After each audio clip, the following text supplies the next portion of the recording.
Hello, this is me आकाश राव। हम study करने वाले हैं आज यूनिफॉर्म वेलोसिटी। यूनिफॉर्म वेलोसिटी से हम क्या समझते हैं, इसको आज हम डिस्कस करेंगे। यूनिफॉर्म वेलोसिटी का मतलब होता है कि एक ऑब्जेक्ट को, पहले हम एग्जांपल के थ्रू समझने की कोशिश करते हैं। सपोज करिए कि एक ऑब्जेक्ट है और इनिशियली वो पॉइंट ए पे है, ठीक है, और फाइनली वो डिस्प्लेस होके कहाँ पहुंच गया, पॉइंट बी पे पहुंच गया, और उसका डिस्प्लेसमेंट कुछ इस प्रकार से रहा कि इस पाथ के थ्रू वो डिस्प्लेस हुआ।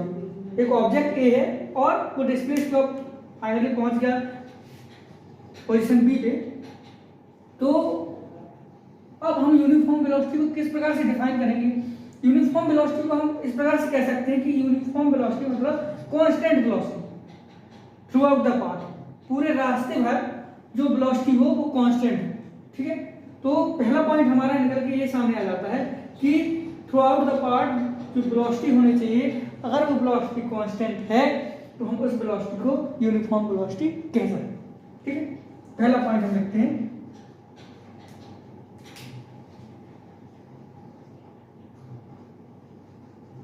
क्या होना चाहिए? कांस्टेंट वेलोसिटी होनी चाहिए।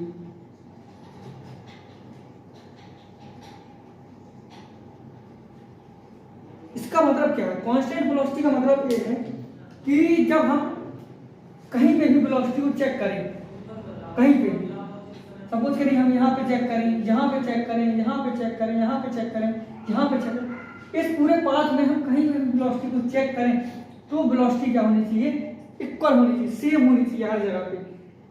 तो क्या होनी चाहिए? वेलोसिटी पूरे रास्ते पर कांस्टेंट होनी चाहिए, ठीक है। पहला पॉइंट। दूसरा पॉइंट हमारा क्या निकल के आता है, जब हम कह रहे हैं कि वेलोसिटी कांस्टेंट होनी चाहिए तो इसका मतलब क्या है? इसका मतलब ये है कि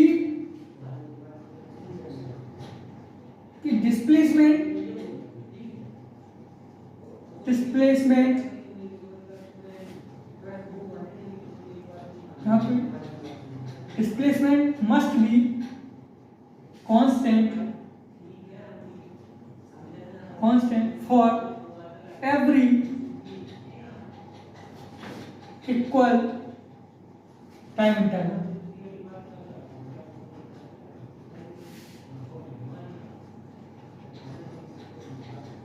इस लाइन का मतलब क्या है? मतलब ये है कि जो डिस्प्लेसमेंट है किसी फिक्स टाइम इंटरवल के लिए, इक्वल टाइम इंटरवल के लिए, जैसे हम एक इंटरवल मान लेते हैं, हमने मान लिया 2 सेकंड का एक इंटरवल मान लिया, इसके लिए इधर से पोजीशन पहले इनिशियली इधर पे था ऑब्जेक्ट और फाइनली ऑब्जेक्ट बी पे पहुंच गया। तो अब हमने यहाँ पे 2 सेकंड का एक इंटरवल लिया और हमने पहले चेक किया कहाँ पे, इनिशियली 2 सेकंड में चेक किया कि कितना डिस्प्लेसमेंट आया है। 2 सेकंड में सपोज करिए कि हमारा जो डिस्प्लेसमेंट आया है 2 सेकंड में जो हमारा डिस्प्लेसमेंट आया है वो 4 मीटर का है मान लीजिए, ठीक है।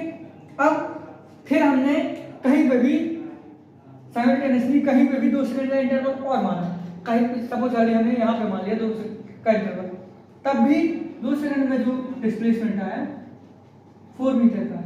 इसी प्रकार से हम कहीं पे भी 2 सेकंड का इंटरवल कहीं पे भी इस पूरे पाथ में जो डिस्प्लेसमेंट हुई है कहीं पे भी मान ले तो जो डिस्प्लेसमेंट आनी चाहिए वो इक्वल आनी चाहिए, मतलब कांस्टेंट डिस्प्लेसमेंट होनी चाहिए किसी फिक्स इंटरवल की। अगर हम 4 सेकंड का मान रहे हैं तो अलग डिस्प्लेसमेंट आएगी, और वो जितनी भी डिस्प्लेसमेंट आ रही है थ्रू आउट द पाथ हम कभी भी उतना इंटरवल ले, उतना टाइम इंटरवल ले तो डिस्प्लेसमेंट क्या होनी चाहिए? बराबर आनी चाहिए, ठीक है। अगला बात क्या है कि जब हम वेलोसिटी की बात कर रहे हैं तो क्या होना चाहिए? उसका डायरेक्शन भी कांस्टेंट होना चाहिए, होना चाहिए डायरेक्शन भी कांस्टेंट होना चाहिए, ठीक, कांस्टेंट डायरेक्शन भी होनी चाहिए। अब इसका मतलब क्या है? जब हम यूनिफॉर्म वेलोसिटी की बात कर रहे हैं तो इससे हमको क्या समझ में आ रहा है? इससे हमको एक चीज तो समझ में आ रही है कि जो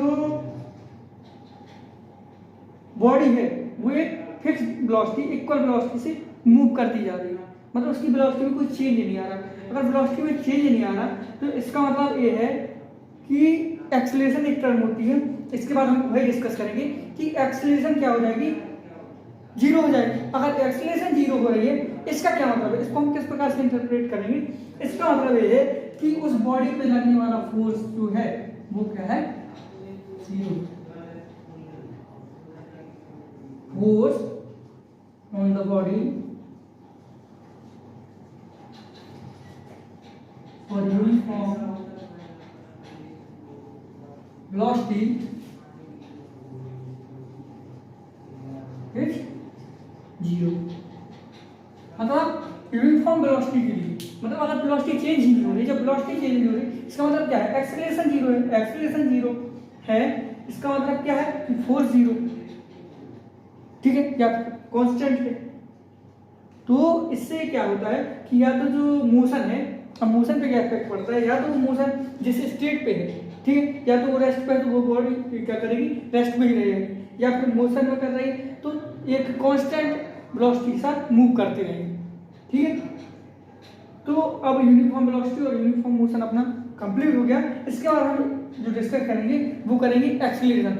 एक्सीलरेशन को फिर हम दो पार्ट्स में डिवाइड करेंगे, जिस प्रकार से हमने वेलोसिटी और स्पीड को किया था कि एवरेज एक्सीलरेशन और इंस्टेंटेनियस एक्सीलरेशन। ये अब हम देखते हैं एक्सीलरेशन। एक्सीलरेशन को देखने के लिए हम समझते हैं पहले एक्सीलरेशन है क्या।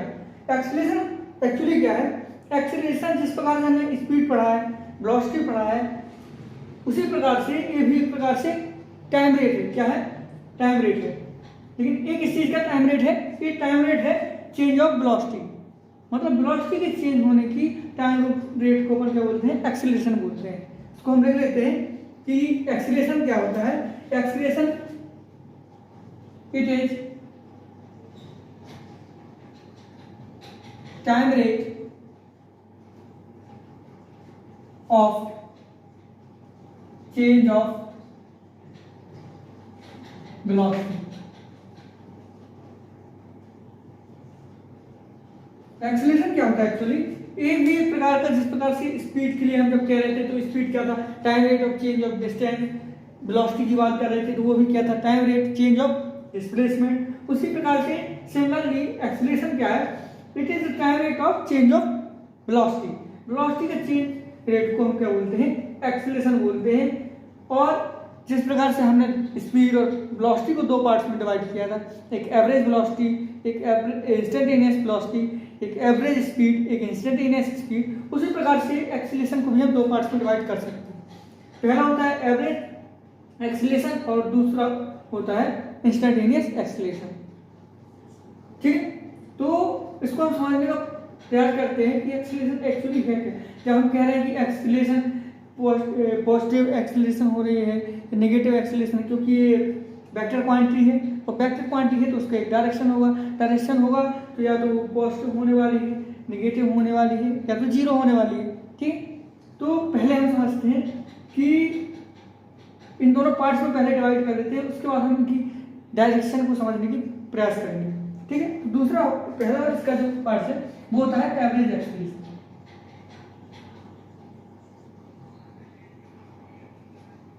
एवरेज एक्सीलरेशन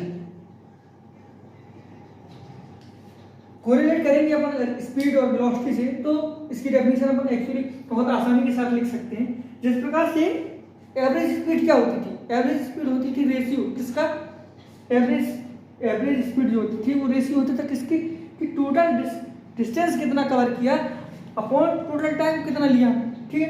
और जब हम वेलोसिटी की बात कर रहे थे तो टोटल डिस्प्लेसमेंट कितना हुआ और कितना टाइम लगा, उसका रेशियो था, ठीक है। उसी प्रकार से जो एवरेज एक्सीलरेशन होता है ये क्या होता है, ये भी क्या होता है, रेशियो होता है।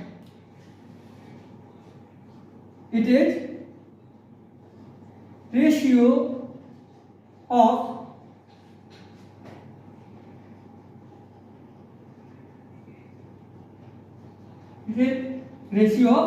Total change of velocity to time,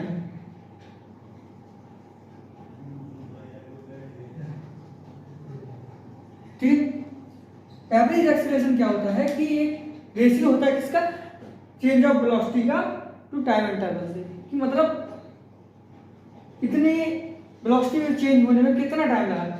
जैसे हम एक एग्जांपल लें कि पहले हम यहाँ पे, ठीक है, इनिशियली पॉइंट ए पे थे और हमने मोशन हमारा स्टार्ट हुआ और हमने मूव करना शुरू कर दिया और हमने कुछ डिस्प्लेसमेंट किया और हमारा इनिशियली जो वेलोसिटी थी जब हमने चलना शुरू किया, सपोज कर लिए इसको हम वी आई से डिनोट करते हैं, मतलब वी इनिशियल, तो वेलोसिटी इनिशियल, ठीक है। और फाइनली जब हम यहाँ से डिस्प्लेस होके पॉइंट बी पे पहुंचे, ठीक है, जब फाइनली हम डिस्प्लेस होके पॉइंट बी पे पहुंचे तो हमारी जो वेलोसिटी हो गई वो क्या हो गई, वेलोसिटी फाइनल कुछ वी एफ हो गई, ठीक है। अब हम समझते हैं कि एवरेज वेलोसिटी को हम किस प्रकार से लिख सकते हैं, मैथमेटिकली किस प्रकार से लिख सकते हैं। एवरेज वेलोसिटी को हम इस प्रकार से लिख सकते हैं कि हम पहले यहाँ से समझने का प्रयास करें कि हमने लिखा क्या है, it is the ratio of total change of velocity. तो टोटल चेंज ऑफ वेलोसिटी को हम इस प्रकार से लिख सकते हैं, डेल वी, क्या कर सकते हैं, डेल वी से डिनोट कर सकते हैं किसको, टोटल चेंज ऑफ वेलोसिटी को। और ये क्या होगा, जो हमारी वेलोसिटी फाइनल है माइनस वेलोसिटी इनिशियल जो, ठीक है। अब जब हम वेलोसिटी की बात कर रहे हैं तो विद डायरेक्शन की बात कर रहे हैं, ठीक है, क्योंकि अब जो वेलोसिटी है वो भी एक वेक्टर क्वांटिटी है और एक्सेलरेशन भी वेक्टर क्वांटिटी, तो यहाँ पे क्या हो जाता है, डायरेक्शन का बहुत अहम रोल होने वाला है। तो यहाँ पे जब हम यहाँ पे वैल्यू रख पुट करने वाले हैं तो क्या करेंगे, हम विद डायरेक्शन वेलोसिटी की वैल्यू यहाँ पे पुट करने वाले हैं। अब इसी पे डिपेंड होने वाली है कि हमारा एक्सेलरेशन की क्या डायरेक्शन आने वाली है, डायरेक्ट एक्सेलरेशन की क्या वैल्यू आने वाली है। टाइम इंटरवल को हम डेल्टा टी से डिनोट कर सकते हैं, ठीक है, डेल्टा टी से डिनोट कर सकते हैं, ठीक है, हमारा टाइम इंटरवल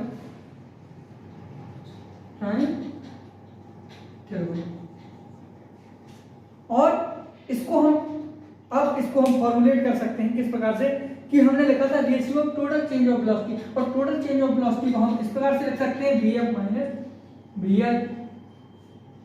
और रेशियो किससे, टोटल टाइम से, डेल्टा टी से लिख, और अच्छे से हम लिख सकते हैं डेल्टा टी और डेल्टा टी। ये क्या हो गई, हमारी एवरेज वेलोसिटी हो गई, एवरेज एक्सेलरेशन हो गई, change of velocity upon total time, ठीक है। अब हम देखते हैं इंस्टेंटेनियस एक्सेलरेशन। इंस्टेंटेनियस एक्सेलरेशन भी बिल्कुल सिमिलर है किसकी तरह, जिस प्रकार से हमने देखा था इंस्टेंटेनियस स्पीड और इंस्टेंटेनियस वेलोसिटी, उसी प्रकार से सेम होता है इंस्टेंटेनियस एक्सेलरेशन। अभी हमने देखा कि एक्सेलरेशन क्या है, एक्सेलरेशन भी क्या है, एक प्रकार का टाइम रेट है, लेकिन किसका, चेंज ऑफ वेलोसिटी का। उसके बाद हमने एक और चीज डिफाइन कि एवरेज एक्सेलरेशन क्या होता है, उसको समझा है कि एवरेज एक्सेलरेशन क्या होता है। एवरेज एक्सेलरेशन क्या होता है, it is the ratio of change of velocity to the total time taken to change in velocity, ठीक है। वेलोसिटी को चेंज होने में कितना टाइम लगा, उसके साथ चेंज इन वेलोसिटी के रेशियो को क्या बोलते हैं पर एवरेज एक्सेलरेशन बोलते हैं, ठीक है। और अब हम समझते हैं इंस्टेंटेनियस एक्सेलरेशन क्या होती है। इंस्टेंटेनियस एक्सेलरेशन के लिए हम कह सकते हैं कि किसी इंस्टेंट ऑफ टाइम पे उसकी किसी बॉडी की एक्सेलरेशन क्या है, उसको हम बोलेंगे इंस्टेंटेनियस एक्सेलरेशन। सेम एग्जांपल हम लेते हैं जो हमने पिछले जब एवरेज एक्सेलरेशन को हम समझ रहे थे उसमें लिया था, उसी प्रकार से हम लेते हैं कि सपोज करिए कि हम इनिशियली पॉइंट ए पे हैं और हमारे उस समय पर वेलोसिटी थी वी आई, ठीक है, वेलोसिटी इनिशियल, और हमने कुछ डिस्टेंस डिस्प्लेस होकर और हम फाइनली किसी पोजीशन बी पे पहुंच गए और हमारे वहां पर वेलोसिटी पहुंचने पर हो गई कुछ फाइनल वेलोसिटी वी है जिससे हम डिनोट कर रहे हैं, इतनी हो गई, ठीक है, हमारी फाइनल वेलोसिटी वी हो गई और हम इनिशियली किस वेलोसिटी से मूव कर रहे थे, वी आई वेलोसिटी से मूव कर रहे थे। अब इंस्टेंटेनियस वेलोसिटी क्या है कि जब हम किसी इंस्टेंट ऑफ टाइम पे एक्सेलरेशन को चेक करें तो वहां पे क्या हो जाएगा, इंस्टेंटेनियस एक्सेलरेशन हो जाएगी। इंस्टेंटेनियस एक्सेलरेशन जैसे सपोज करिए हमने किसी एक पॉइंट मान लिया, यहाँ पे कोई पॉइंट ओ है, अब हमने इस पॉइंट पे उसकी एक्सेलरेशन चेक की। अब इसी पॉइंट पे जब जो टाइम है वो टी जो है वो किसकी तरफ टेंड करने लगी, जीरो की तरफ, मतलब उसकी वैल्यू बहुत बहुत बहुत कम हो, और उस टाइम पे हम क्या करें, एक्सेलरेशन को चेक करें और जो एक्सेलरेशन है उसी को हम क्या बोलते हैं, इंस्टेंटेनियस एक्सेलरेशन बोलते हैं, ठीक है। तो इसको हम लिखते हैं कि एक्सेलरेशन एट एनी इंस्टेंट, किसी इंस्टेंट पे जो एक्सेलरेशन होगी उसको अपन क्या बोलते हैं, इंस्टेंटेनियस एक्सेलरेशन बोलते हैं। ठीक है, अब हम समझते हैं कि इंस्टेंटेनियस एक्सेलरेशन को मैथमेटिकली किस प्रकार से हम लिख सकते हैं, किस प्रकार से उसको शो कर सकते हैं। तो हम देखते हैं, हमने कहा कि उस टाइम पे मतलब बिल्कुल छोटे से टाइम t के लिए जो एक्सेलरेशन आए उसको हम बोलते हैं इंस्टेंटेनियस एक्सेलरेशन। तो हम इसको कुछ इस प्रकार से लिख सकते हैं कि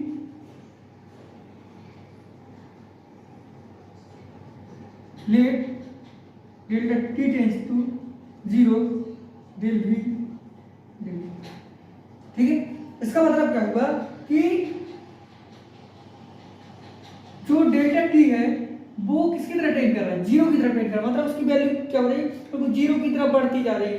जैसे 0.009 है, फिर 0.007, फिर 0.6, 0.5, 0. और किसकी तरफ, 0 की तरफ। मतलब वैल्यू क्या हो रही है, बिल्कुल छोटी होती जा रही है। मतलब बहुत ही छोटी सी डेल्टा t के लिए जो अपन ये वैल्यू एवरेज वेलोसिटी की जिस प्रकार से अपन लोग निकाल रहे थे, उसी प्रकार से जब टाइम को जो यहाँ पे हम टाइम इंटरवल ले रहे थे, उस टाइम इंटरवल की जब हम किसी इंस्टेंट ऑफ टाइम पे वैल्यू निकालें उसको हम क्या बोलते हैं, इंस्टेंटेनियस एक्सेलरेशन बोलते हैं। इसको हम इस प्रकार से लिख सकते हैं, change in velocity upon delta t। ठीक है, अब देखिए जब हम डेल्टा t के लिए बात कर रहे हैं तो क्या इसमें जो वेलोसिटी में जो चेंज आने वाला है क्या वो भी बहुत छोटा होने वाला है। तो हम जो छोटी बिल्कुल छोटी सी चेंज के लिए हम लिखने जा रहे हैं, तो हम इसको लिख सकते हैं इस प्रकार से कि डेल्टा v अपॉन t। लेकिन यहाँ पे ध्यान रखने वाली बात क्या है कि जब हम इंस्टेंटेनियस एक्सेलरेशन की बात कर रहे हैं तो यहाँ पे वेलोसिटी जो है विद डायरेक्शन हम यहाँ पे लेने वाले हैं। मतलब जो वेलोसिटी का डायरेक्शन है अपॉन टाइम, और ये किसको शो कर रहा है, ये शो कर रहा है कि differentiation of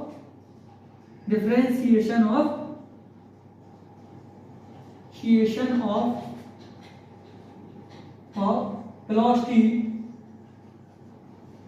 with respect to time.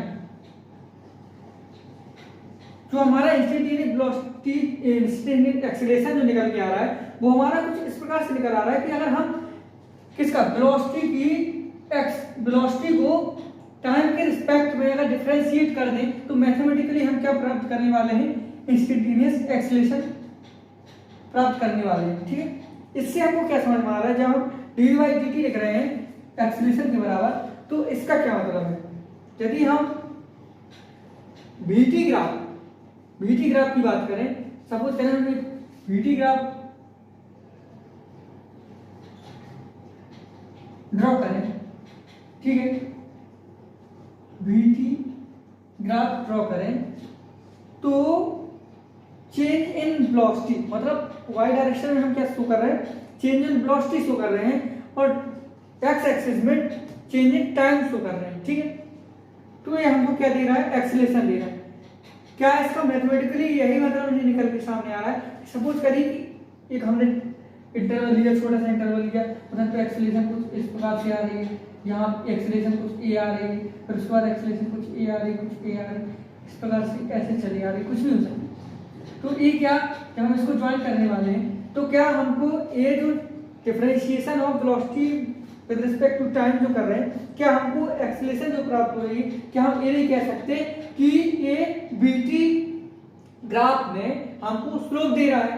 तो एक्सेलरेशन जब हम ग्राफिकली निकालने की कोशिश करेंगे तो हमको क्या होगा, हम vt ग्राफ में जो उसका स्लोप होगा उसको एक्सेलरेशन की इक्वल रख सकते हैं, या तो हमको कोई ऐसी एक्सप्रेशन दिया हो जिसमें वेलोसिटी को शो कर रहा हो, वेलोसिटी को टाइम के फंक्शन के रूप में दिया हो, और हम उसको डिफरेंशिएट करें तब भी हमको एक्सेलरेशन मिल सकती है। ठीक है, और या फिर ग्राफ में दिया हो, vt ग्राफ हो, तो जो उसका स्लोप होगा वो हमारी क्या होगी, एक्सेलरेशन होगी। ठीक है, अब हम थोड़ा सा देख लेते हैं कि हमने टोटल क्या पढ़ा है। अभी तक हमने क्या क्या पढ़ा है। अगर शुरुआत से देखें तो सबसे पहले हमने पढ़ा था frame of reference. Frame of reference क्या था? सेट ऑफ कोऑर्डिनेट्स था, ठीक है, इन अ सिस्टम। इसी सिस्टम में सेट ऑफ कोऑर्डिनेट को हम क्या बोलते हैं? फ्रेम ऑफ रेफरेंस बोलते हैं। फिर हमने देखा कि ऑब्जर्वर क्या है। हमने देखा कि ऑब्जर्वर कोई व्यक्ति भी हो सकता है, कोई मशीन भी हो सकती है, जो क्या कर रहा है? किसी भी फिनोमेना को, किसी भी चेंज को क्या कर रहे हैं? ऑब्जर्व कर रहे हैं। और कब कर रहे हैं? फ्रेम ऑफ रेफरेंस में रहने के बावजूद, मतलब फ्रेम ऑफ रेफरेंस में रहते हुए वो किसी भी चीज को ऑब्जर्व कर रहे हैं, तो ऑब्जर्वर है। वो कोई व्यक्ति भी हो सकता है, कोई मशीन भी हो सकती है। इसके बाद हमने क्या पढ़ा? पोजीशन डिफाइन की। पोजीशन क्या है? पोजीशन में हमने देखा कि पोजीशन कब डिफाइन है। पोजीशन हमेशा हमने देखा कि जब तक कि ऑब्जर्वर हम फिक्स ना कर दें तब तक हम पोजीशन डिफाइन नहीं कर सकते। पोजीशन हमें क्या बताती है? हमें पोजीशन ऑब्जर्वर से हमारी डिस्टेंस को बताती है और डायरेक्शन को बताती है। फिर उसके बाद हमने वेलोसिटी को डिफाइन करना शुरू किया, वेलोसिटी में, और स्पीड को डिफाइन करना शुरू किया। स्पीड को क्या हमने देखा? स्पीड क्या है? टाइम रेट है किसका? चेंज ऑफ डिस्टेंस का। वेलोसिटी की बात की तो वेलोसिटी क्या है? टाइम रेट है चेंज ऑफ डिस्प्लेसमेंट का। फिर हमने इन दोनों को दो दो पार्ट्स में डिवाइड किया। एवरेज वेलोसिटी है, इंस्टेंटेनियस वेलोसिटी, और एवरेज स्पीड और इंस्टेंटेनियस स्पीड। एवरेज स्पीड क्या थी? एवरेज स्पीड थी total change in distance upon total time taken to change in distance. और इसी प्रकार से जो इंस्टेंटेनियस वेलोसिटी क्या थी? इंस्टेंटेनियस वेलोसिटी थी कि टोटल चेंज इन displacement upon total time taken. और इंस्टेंटेनियस में क्या था कि किसी छोटे से इंस्टेंट के लिए जो चेंज आ रहा है वेलोसिटी में और स्पीड में, उसको हम इंस्टेंटेनियस स्पीड और इंस्टेंटेनियस वेलोसिटी कह रहे थे। फिर इसके बाद हमने पढ़ा कि यूनिफॉर्म वेलोसिटी क्या होती है। यूनिफॉर्म वेलोसिटी में क्या होता है? थ्रू आउट द पाथ, पूरे पाथ में जो वेलोसिटी है वो कांस्टेंट रहने वाली। कांस्टेंट रहने वाली, इसका मतलब क्या है? किसी भी फिक्स टाइम इंटरवल के लिए, किसी भी इक्वल फिक्स टाइम इंटरवल के लिए जो हमारा डिस्प्लेसमेंट होने वाला है वो क्या होने वाला है? कांस्टेंट होने वाला है। डायरेक्शन कांस्टेंट होने वाली है। इसका मतलब क्या है कि जो उस बॉडी पे लगने वाला फोर्स है क्या होने वाला है? वो जीरो होने वाला है। या तो इसका मतलब क्या निकाल सकते हैं अपन लोग? ये निकाल सकते हैं कि यदि वो कोई बॉडी है तो उसका स्टेट ऑफ मोशन चेंज नहीं होने वाला। स्टेट ऑफ मोशन चेंज नहीं होने वाला है, इसका मतलब क्या है? यदि वो बॉडी रेस्ट पे है तो उस बॉडी रेस्ट पे रहने वाली। यदि वो मोशन कर रही है तो एक फिक्स्ड वेलोसिटी के साथ मूव करती रहेगी, लेकिन उसका एक्सीलरेशन क्या रहेगा? जीरो रहेगा। फिर उसके बाद हमने एक्सीलरेशन को डिफाइन किया कि एक्सीलरेशन क्या है। हमने पाया कि एक्सीलरेशन भी क्या है? एक प्रकार से टाइम रेट है, लेकिन किसका? चेंज ऑफ वेलोसिटी का टाइम रेट है। इसको भी हमने दो पार्ट्स में डिवाइड किया। किसमें? पहले तो हमने एवरेज एक्सीलरेशन और दूसरा इंस्टेंटेनियस एक्सीलरेशन। एवरेज एक्सीलरेशन क्या था? हमारा change of velocity upon total time taken to change in velocity. और इंस्टेंटेनियस में क्या था कि चेंज इन वेलोसिटी, लेकिन कब? हम किसी वेलोसिटी को जब निकाल रहे हैं वो किसके लिए डिफाइन कर रहे हैं? इंस्टेंटेनियस वेलोसिटी किसी इंस्टेंट ऑफ टाइम के लिए, बिल्कुल छोटे से टाइम के लिए। डेल्टा टी जो है वो किसकी तरफ टेंड करने लगे? जीरो की तरफ टेंड करने लगे। फिर इसके बाद हमने देखा कि उसको हम ग्राफिकली कैसे समझ सकते हैं। ग्राफिकली में हम ये समझ सकते हैं कि जब हम बीटी ग्राफ में बात करेंगे तो बीटी ग्राफ का जो स्लोप होगा वो हमको एक्सीलरेशन देगा। और जब हम किसी भी एक्सप्रेशन की बात करेंगे, कोई एक्सप्रेशन है जो हमें टाइम के फंक्शन में दिया हुआ है, तो हाँ अगर उसको डिफरेंशिएट करेंगे तो मैथमेटिकली हमको क्या मिलने वाला है? हमको एक्सीलरेशन मिलने वाली है। ठीक है, अगले लेक्चर में हम इसको और आगे प्रोसीड करेंगे।